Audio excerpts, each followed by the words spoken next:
Episode 3 of the Perimenopause series, we are talking about cortisol problems. So, why stress hits us a lot differently now as we start moving into perimenopause.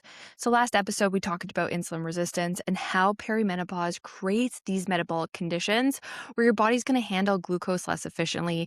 It's going to store fat a lot easier, and we stop responding to the strategies that used to work, meaning that cinnamon bun that you used to love, that you used to eat no problem, the body is dealing with it very differently now, and that sucks. So today we're adding another layer because if insulin resistance is the engine of the problem, cortisol is the accelerant. But here's where I want us to be very, very careful. And I want to be really honest with you because if you've been online on social media, cortisol is one of the most misrepresented topics in the women's health space. If you've spent any amount of time in the perimenopause, even the weight loss rabbit hole, you've probably encountered some version of this high cortisol is making you fat. Now, that's not quite the whole story, and it can be very, very misleading. So I want to talk about what cortisol actually does and what we're looking for.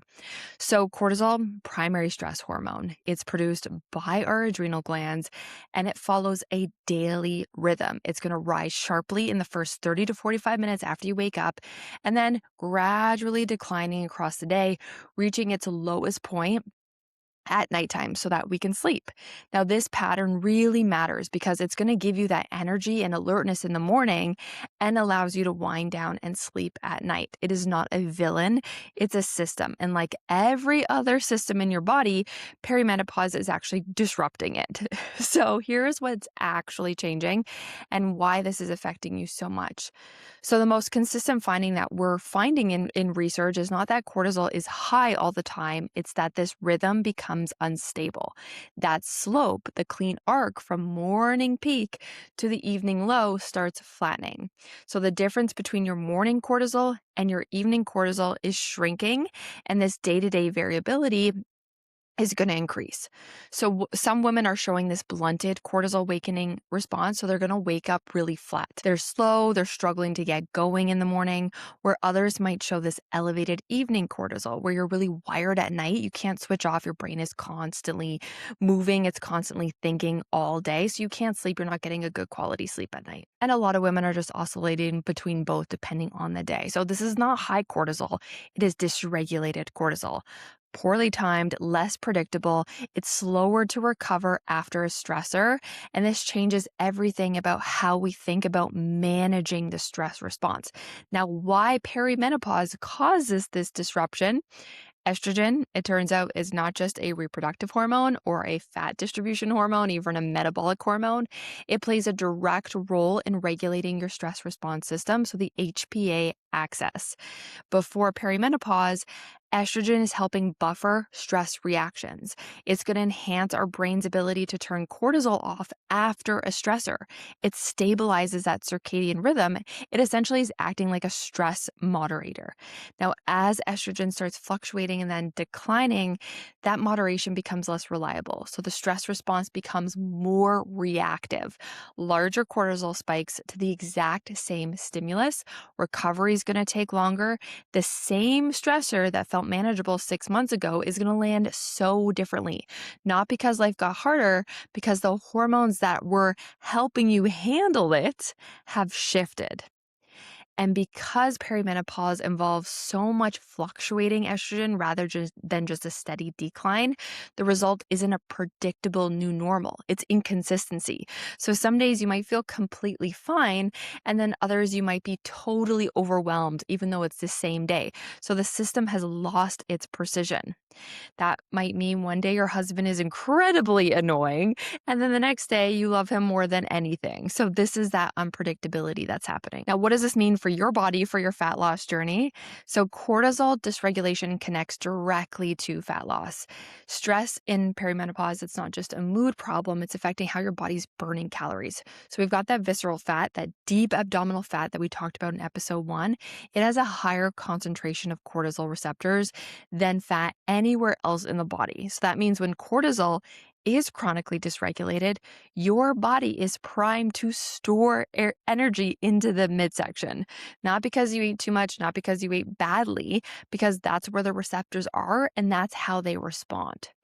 Cortisol also directly worsens insulin resistance, which raises blood sugar, spikes insulin. It's going to feed the exact metabolic loop that we discussed in that last episode.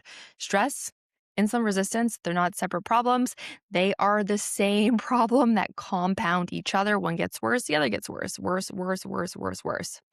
And then we have the behavioral piece, which research really supports this, that when we have higher cortisol reactivity, we have an increased intake of caloric dense, high sugar foods after a stressful experience.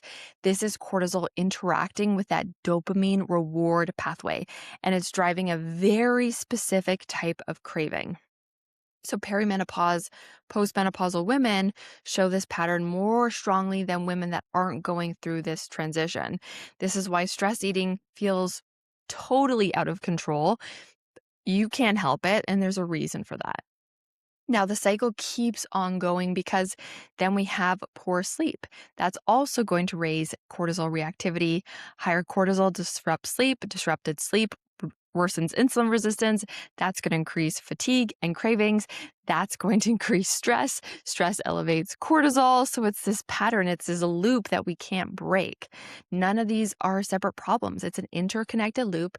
And perimenopause is creating the conditions for all of them to activate at once. And we can't get out of that cycle. It just keeps going. So this is why so many women feel like my life just fell apart in a day. There was no warning. It just went boom. And that's very much what's happening. Now, we've often heard this term adrenal fatigue. So this is the idea where your adrenal glands become depleted or burnt out from chronic stress. Although this isn't really supported by endocrinology literature, it's not a recognized clinical diagnosis. But what is real is this dysregulated cortisol rhythm, and that is disrupting our sleep.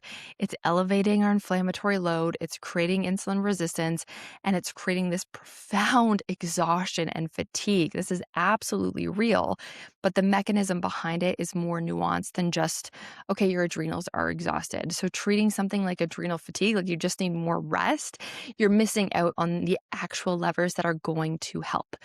Now, why interventions get really complicated with cortisol and perimenopause? It's messy. It's really messy because most studies are just measuring cortisol at a single point in time, one blood draw, one saliva test. But in perimenopause, the problem usually isn't that cortisol is high at a given moment. It's the pattern across the day that's disrupted. So a snapshot might look completely normal, or you might be treating high cortisol when it's not that's going on. On top of that, perimenopause, it's not a universal experience, right? Not all women are going to have the same pattern. You've got different hormone profiles, stress histories, sleep situations, inflammatory loads, an intervention that might work brilliantly for one woman. Let's say ashwagandha for reducing her stress markers may have no effect, or what's really common is you make it a lot worse because cortisol dysregulation is being driven by sleep issues, poor sleep quality from hot flashes. So if the hot flashes aren't addressed, nothing has a clean runway to work. Exercise is another perfect example of this complexity. Moderate, consistent movement is one of the most powerful tools that we have for cortisol regulation. But if we're doing high intensity training in a body that's already inflamed, already sleep deprived, already running on a dysregulated stress system, this is adding another stressor, pushing cortisol higher and creating even a faster cycle of destruction. Women feel harder. They're not recovering. It's not in their heads. They're not actually getting results. They're feeling more puffy, inflamed. They're not actually burning fat. So what actually helps? What is the evidence of support that we are going to be able to get results? We've got blood sugar stability. Cortisol spikes when blood sugar is dysregulated. If you've been running on erratic glucose all day, you're triggering a cortisol response repeatedly, even if you're not even stressed. So protein forward meals, fiber rich, just like we talked about in the last episode, is going to reduce the source of cortisol activation. We also want to make sure movement movement is matching your current capacity. So, not what you think you should do, not what your best friend is doing or your husband gets a lot of results on, what you can handle. Consistent, moderate movement, even if it's walking, strength training, anything that doesn't leave you more depleted than when you started. This is the most evidence-based tool that we have for improving cortisol rhythm over time. And then sleep as a non-negotiable, not because it's a simple fix, right? There's a lot of issues that come up with sleep, but deprivation that's disrupted by hot flashes or hormonal stability, not habits, are something that we want to look deeper on and make sure that we are helping correct the reason why you're not sleeping through the night and waking up with a deep restorative sleep. And of course, reducing the stress load where you actually can. Now, obviously, like this sounds like obvious and kind of stupid advice. This is not just stress less, but looking honestly and auditing where your nervous system is being taxed and removing and reducing what's actually movable. A lot of women have I feel really guilty taking time for myself. They have that attitude that they have to say yes to everybody and everyone around them. And so it's just looking at your life and overhauling your life and saying, is there areas that we can potentially clean up? And it might be not watching Netflix until 2 a.m. It might be not grabbing your phone first thing in the morning. It might saying a little bit of boundaries about the household tasks or what you can achieve in a day. Sometimes something as simple as like, I swear by our robot vacuums. I swear by them. We have two. We have one on the main floor and then another one went on sale in Costco and we bought one for the upstairs floor because just having that, we have lots of animals. At one point we had 4 dogs and 3 cats. Right now we have 2 dogs and 3 cats. And so the house needs to be vacuumed. We also live in a tick heavy area. The house has to be vacuumed twice a day. So we just press the button on the vacuum and it goes and does its thing. And so it has saved me so much time. The vacuum actually broke. We had to send it in and I had to vacuum with our handheld every day, and it was so time consuming and I really hated it. So having something like a robot vacuum, whether you wait for a sale, whether you ask for it for Christmas or a birthday or whatever it is a game changer in our life. And so it's just looking at where your time is going, where it's being spent, and is there areas that you might be able to clean that up. Less decisions, like making less decisions in the day too, is really helpful.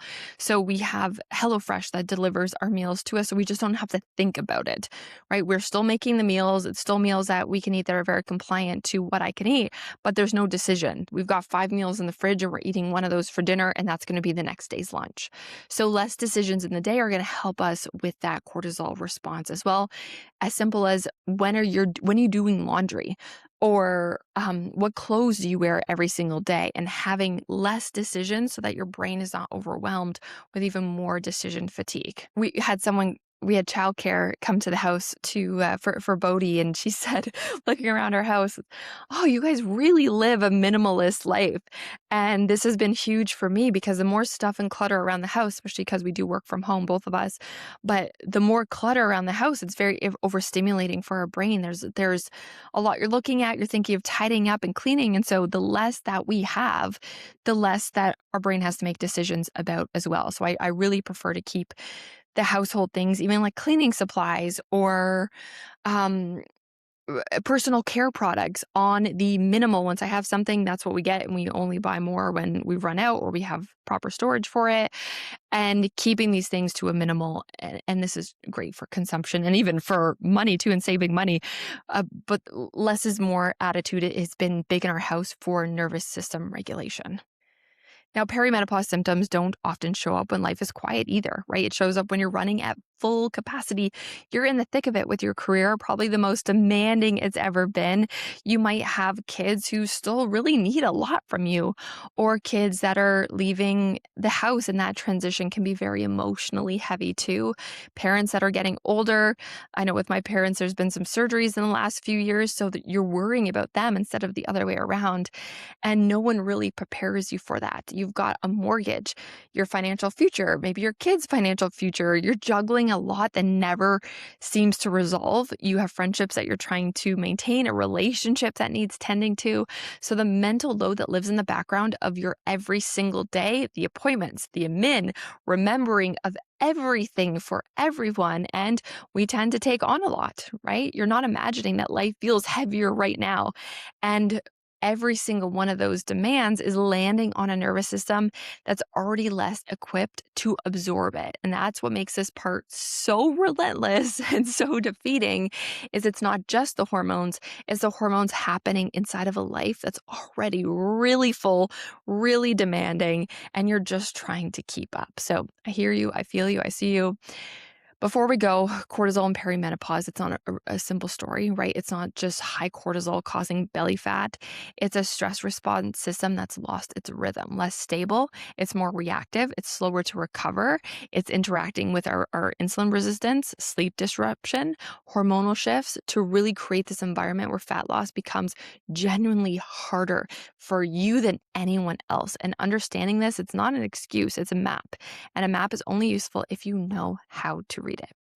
So thank you so much for tuning in. If you want help building a strategy that actually accounts for where your body is right now, I will leave a link in the show notes to book a complimentary assessment call, and we'll talk about what that might look like for you. Next episode, we're going to get more into muscles. So why you're losing muscle mass, why that matters, why it's not just about having abs, but why muscle mass is going to actually keep you in the best place that you can be moving into perimenopause. So I'm excited to dive in, and I will see you then.